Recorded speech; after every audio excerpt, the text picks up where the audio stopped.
My old friend, the Count, as we used to call him, made very strange acquaintances at times. Let but a man have plausibility, a point of view, an enthusiasm, he would find in him an eager listener. I confess, however, that these cronies of his were rather disconcerting at times, and I own that seeing him one afternoon in the High Street with a companion even more than usually voluble and odd, I crossed the road to avoid meeting the pair. But the Count's eyes had been too sharp for me. "You remember that rather out-of-the-world friend of mine yesterday that so shocked your spruce proprieties, Richard?" he said, as we walked together. "Well, I'll tell you a story." As closely as I can recall this story of the Count's childhood, I have related it. The house of my first remembrance, the house that to my last hour on earth will seem home to me, stood on the verge of a wide heath.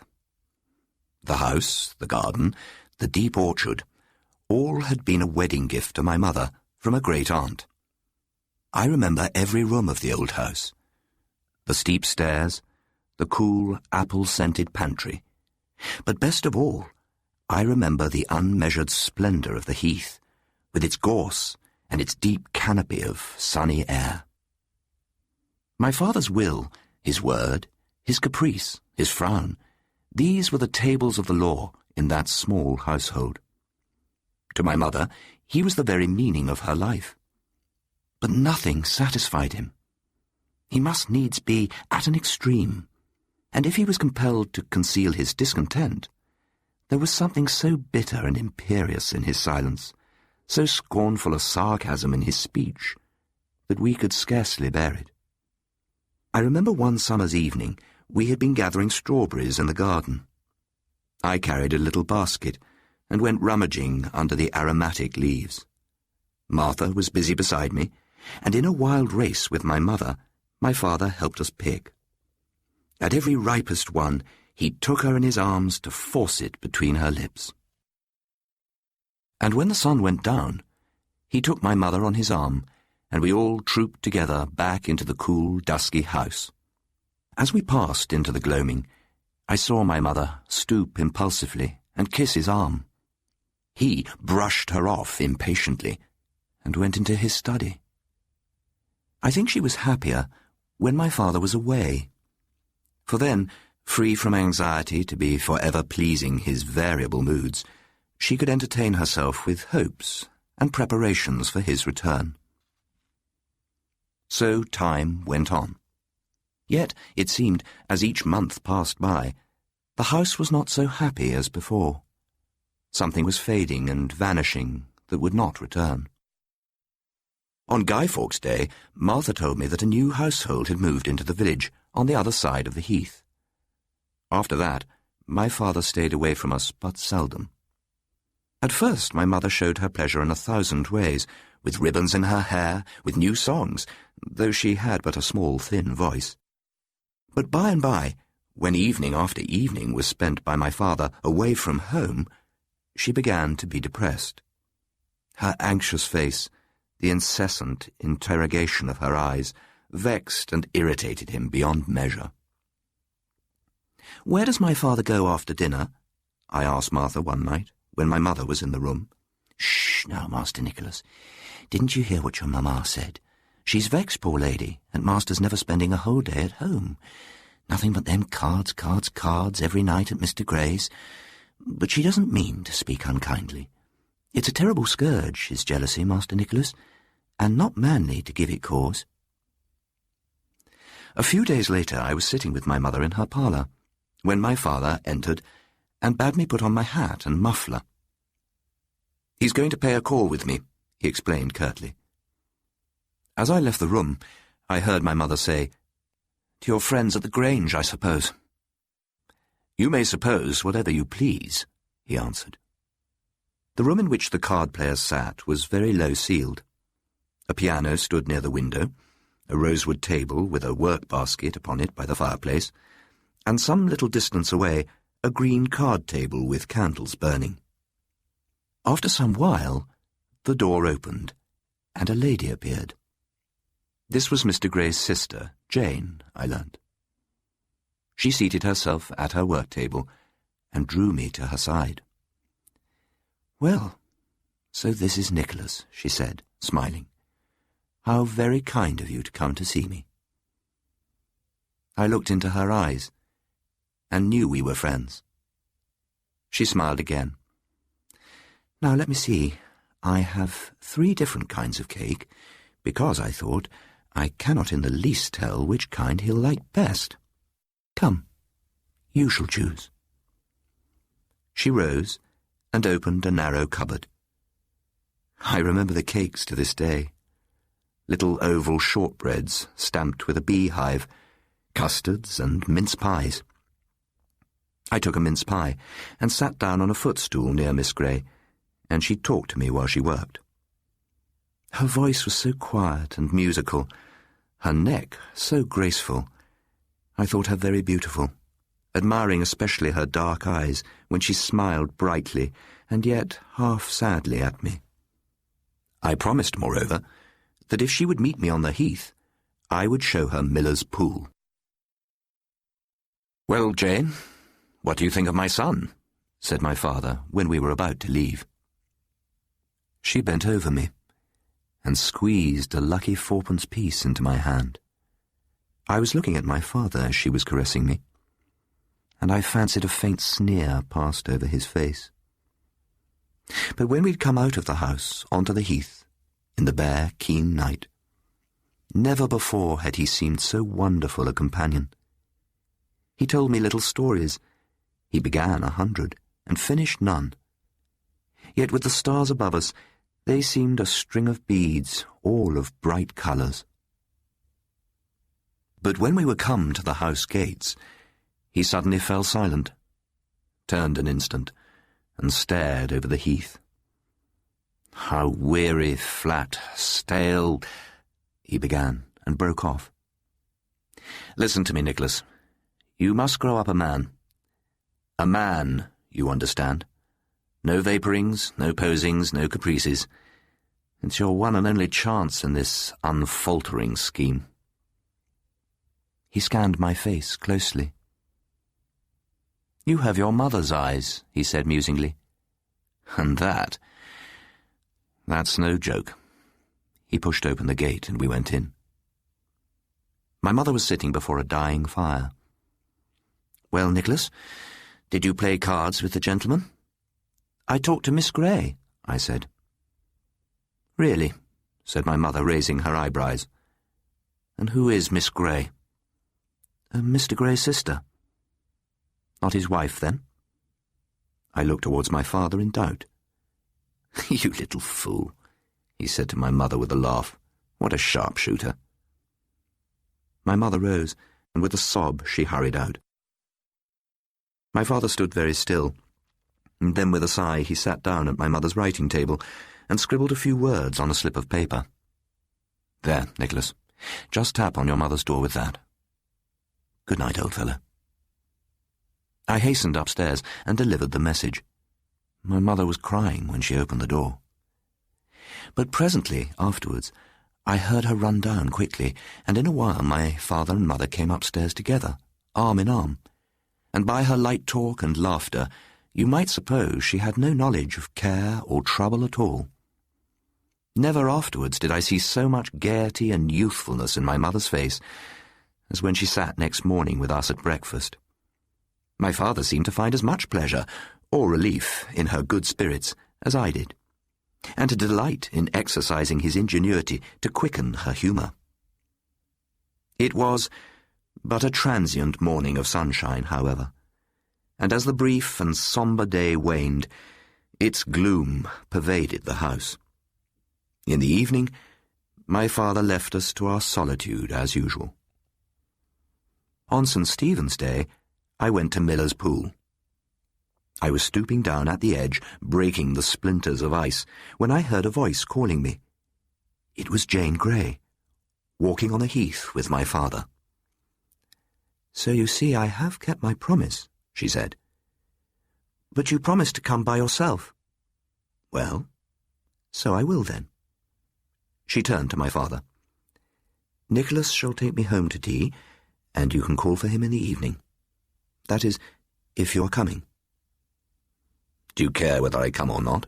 he said moodily. "You are my friend. Of course I care." He scrutinized her through half-closed lids. His face was haggard, gloomy with ennui. "How you harp on the word, you punctilious Jane. Do you suppose I'm still in my teens? It amuses me to hear you women talk. It's little you ever really feel." "I don't think I'm quite without feeling," she replied. "You are a little difficult, you know." "Difficult? It's age, my dear Jane. Age. It turns one to stone. With you young people, life's a dream. Ask Nicholas here." He shrugged. "But one wakes on a devilish hard pallet." She continued to smile, yet with tears in her eyes. "You ask me to be fearless, sincere, to speak my heart. I wonder, do you?" "The truth is, Jane," my father said slowly, "I am past sincerity now. And as for heart, it is a quite discredited organ at 40. And when youth and sentiment are gone, why, go to, dear lady. Existence proves nothing but brazen inanity afterwards. But there's always that turning left to the dullest and dustiest road, oblivion. Take care of her, Nicholas. Au revoir. Upon my word, I almost wish it was goodbye." He turned with an affected laugh and left us. "What does my father mean by wishing us goodbye?" I asked. My companion bent down and put her hands on my shoulders. "My dear Nicholas, you must be a good son to your mother. Brave and kind, will you?" "He hardly ever speaks to mother now." She pressed her lips to my cheek. "We must do our best, mustn't we?" And then we took hands and ran till we were out of breath, towards the distant lights of the Thorns. I had been some time in bed when my mother came into my room. "Where have you been all evening?" she said. "Miss Grey asked me to stay to tea. Did I give you permission to go to tea with Miss Grey?" I made no answer. "If you go to that house again, I shall beat you. You hear me, Nicholas? Alone or with your father, if you go there again, I shall beat you." I didn't reply. But when my mother had gone, without kissing me, I cried noiselessly on into my pillow. Life had become a little colder and stranger. Hardly a week passed now without some bitter quarrel. On St. Valentine's Day, things came to a worse pass than ever. It had always been my father's custom to hang my mother a valentine on the handle of her parlour door, a string of pearls, a fan, whatever it might be. She came down early this morning and sat looking out at the falling snow. He took no notice of her. I think he had not really forgotten the day, for I found long afterwards in his bureau a bracelet, purchased but a week before, with her name written inside the case. Yet it seemed to be the absence of this little gift that had driven my mother beyond reason. Towards evening, tired of the house, I played for a while in the snow. At nightfall, I went in, and in the dark heard angry voices.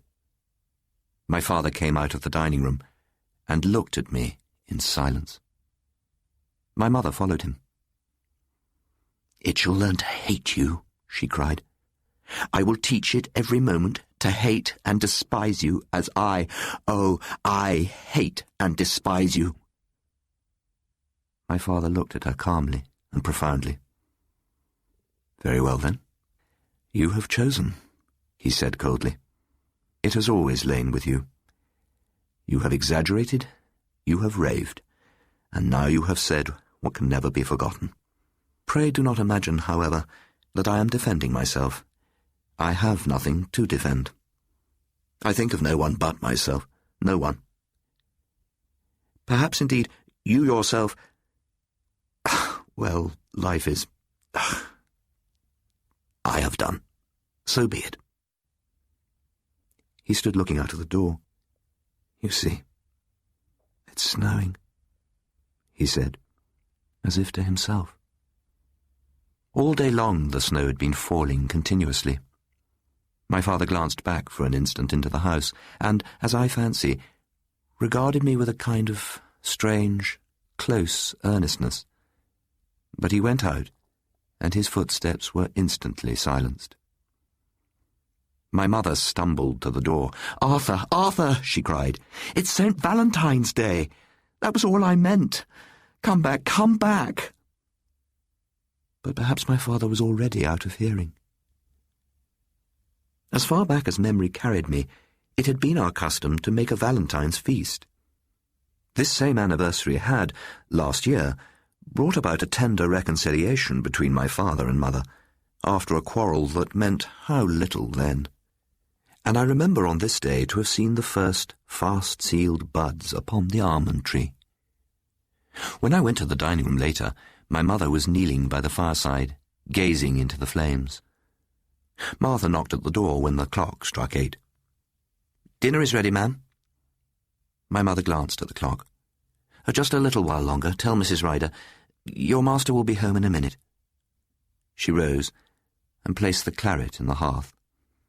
"Did you hear anything, Nicholas? Run to the door and listen." "It stopped snowing," I said, peering out into the darkness. "But there isn't anybody there, Mother." The hours passed heavily from quarter on to quarter. Already midnight would be the next hour to be chimed. I was still hungry and very tired. The candles began to burn low. Mrs. Ryder retired with Martha. They left me, I think, to be my mother's company. We shared the steaming wine together when they were gone. We said very little, but I looked softly into her grey, childish eyes, and we kissed one another kneeling there together before the fire. But by and by, in the silent house, drowsiness vanquished me. I began to nod, and very soon dreams stalked in, mingling with reality.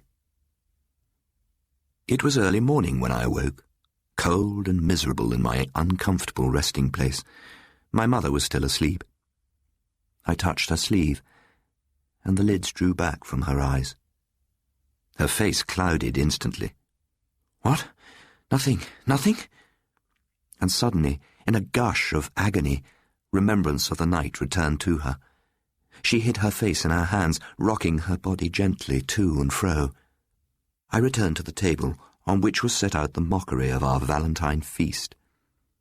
I put a handful of biscuits in my pocket, for a determination had taken me to go out on the heath. A project was also forming in my mind of walking over to the Thorns. I would tell Miss Grey all about my adventure of the night spent in the dining room. So, moving stealthily, I stole unnoticed from the room and ran joyously out into the wintry morning. Already dawn was clear and high in the sky, and snow lay crisp across every surface. As I went on my way, munching my biscuits, I brooded deliciously on the breakfast which Miss Grey would doubtless give me, and almost forgot the troubled house I had left behind. At length, I climbed a smooth ridge and looked down. Before me grew a crimson hawthorn tree that often in past Aprils I had used for a green tent from the showers. But now it was a long expanse of unshadowed whiteness. Nearby, I perceived a figure stretched out along the snow, and knew instinctively that it was my father lying there. The sight did not then dismay me. I felt no sorrow, but stood beside the body, regarding it only with a kind of earnest curiosity, yet perhaps with a remote pity, too, that he could not see me in the beautiful morning. His grey hand lay arched in the snow. A smear of dried blood showed on his darkened face.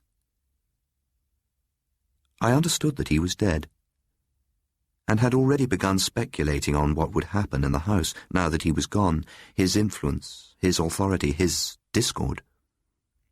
I remembered, too, that I was alone, was master of this immense secret, and that I must go home and tell my mother. My thoughts were suddenly broken in on by Martha Rodd. She stood looking down on me from the ridge from which I had but just now descended. "Look, Martha, look," I cried as she approached. "I found him in the snow. He's dead." And suddenly a bond seemed to snap in my heart. The tears gushed into my eyes, and I clung to the poor girl, sobbing bitterly. "Oh, Master Nicholas," she cried, "what will your poor mamma do now, and him gone?" My father's body was brought home and laid in my mother's little parlour. The house was darkened. My mother was ill, and for some inexplicable reason I connected her illness with the bevy of gentlemen dressed in black who came one morning to the house and walked away together over the heath. Finally, Mrs. Marshall drove up one afternoon from Islington, and by the bundles she had brought with her, I knew that she was come, as once before in my experience, to stay. I was playing on the morrow in the hall when I heard Mrs. Marshall and Mrs. Ryder gossiping on their way up from the kitchen. "No, Mrs. Marshall, nothing," Mrs. Ryder was saying. "Not one word. And now the poor dear lady left quite alone. I knew to my sorrow that there was words in the house, but there, wheresoever you be, there's that. Wasn't there talk of some—" "Talk, Mrs. Marshall? I scorn the word. A pinch of truth in a hogshead of falsehood." But then I was discovered, crouched on the stairs. "And this is the poor fatherless mannikin, I suppose," said Mrs. Marshall. "Well now, and don't you remember me, little man? He ought to now." "He's a good boy," said Mrs. Ryder, "and I hope and pray he'll be a comfort to his poor widowed mother, if so be." They glanced earnestly at one another, and Mrs. Marshall drew a big leather purse from her pocket and selected a bright halfpenny piece. "I make no doubt he will, poor mite," she said cheerfully. I took the halfpenny in silence, and the two women went on upstairs. In the afternoon, I went out onto the heath with a shovel, intent on building a great tomb in the snow. I laboured very busily, shovelling, moulding, stamping. So intent was I that I did not see Miss Grey until she was beside me. "Nicholas?" She sat on my shapeless mound of snow and took me by the hand. Then she drew up her veil, and I saw her face pale and darkened, her dark eyes gravely gazing into mine. My poor, poor Nicholas. What can I say? She drew back and looked out over the heath towards the house. "They've put my father in the little parlour. In his coffin, of course. You know he's dead. And Mrs. Marshall's come. She gave me a halfpenny." I took it out of my pocket and showed it to her. "That's very nice," she said. "And look, I'm going to give you a little keepsake too, just between you and me." It was a small silver box that she drew from her muff, and embossed in the lid was a crucifix. "Now, who's given you this?" she said softly, putting the box into my hand. "You." "Your friend, Jane Grey," she said. "And now, tell me which room is the little parlour. Is it that window at the corner?" I shook my head. "No, it's at the back. Would you like to see my father?"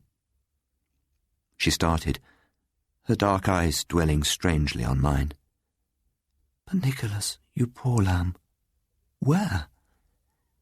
"If you were to come this evening, I would be playing in the hall. Nobody would see you."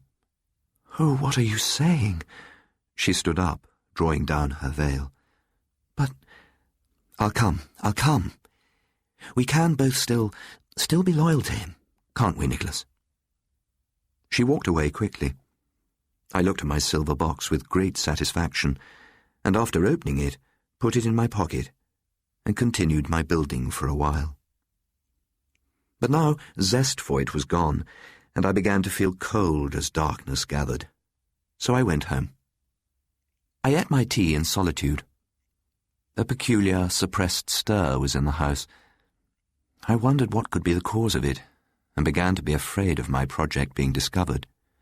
Nonetheless, I was playing in the evening, as I had promised, close to the hall door. "Run down to the kitchen, dearie," said Martha. Her cheeks were flushed. She was carrying a can of steaming water. "You must keep very, very quiet this evening, and go to bed like a good boy, and perhaps tomorrow I'll tell you a great secret." She kissed me hastily and hurried away. Almost as soon as she was gone, I heard a light rap on the door. It seemed that Jane Grey had brought in with her the cold and freshness of the woods. I led the way down the corridor into the small, silent room. The air was still languid with the perfume of flowers. "I'm sorry," I said, "but they've nailed it down. Martha says the men came this afternoon." Miss Grey took a little bunch of snowdrops from her bosom and hid them among the wreaths of flowers, and she knelt down with a small silver cross pressed to her lips. And while I watched her praying, I listened to the quiet footsteps passing to and fro in the room above. Suddenly, the silence was broken by a small, continuous, angry crying. Miss Grey looked up. "What was that?" I stared at her. "It sounds just like a little baby," I said. She crossed herself hastily and rose. "Nicholas," she said in a strange, bewildered voice. She looked at me lovingly, then went out as she had entered. I did not so much as peep into the darkness after her, but busy with 100 thoughts, returned to my play.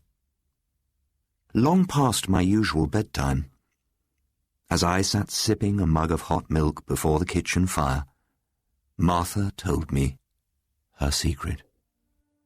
So, my impossible companion in the high street yesterday was own and only brother to your crazy old friend, Richard, said the Count. His only brother, he added, in a muse.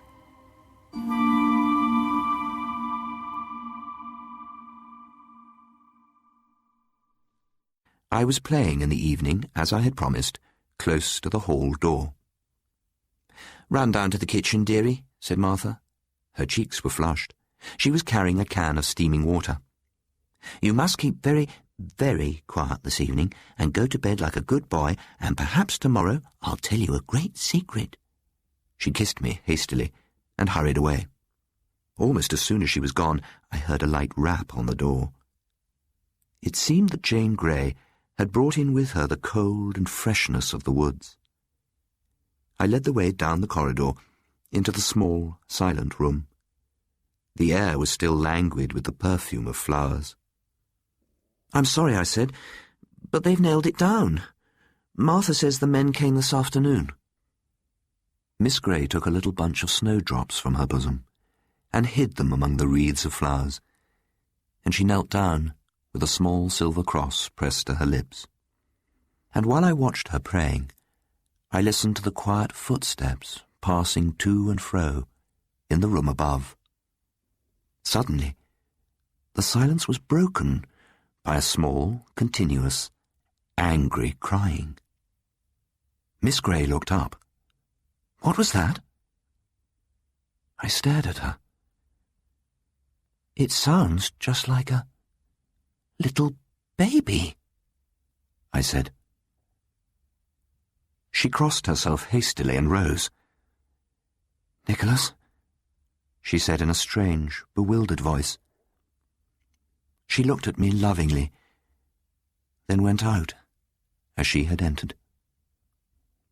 I did not so much as peep into the darkness after her, but busy with 100 thoughts, returned to my play.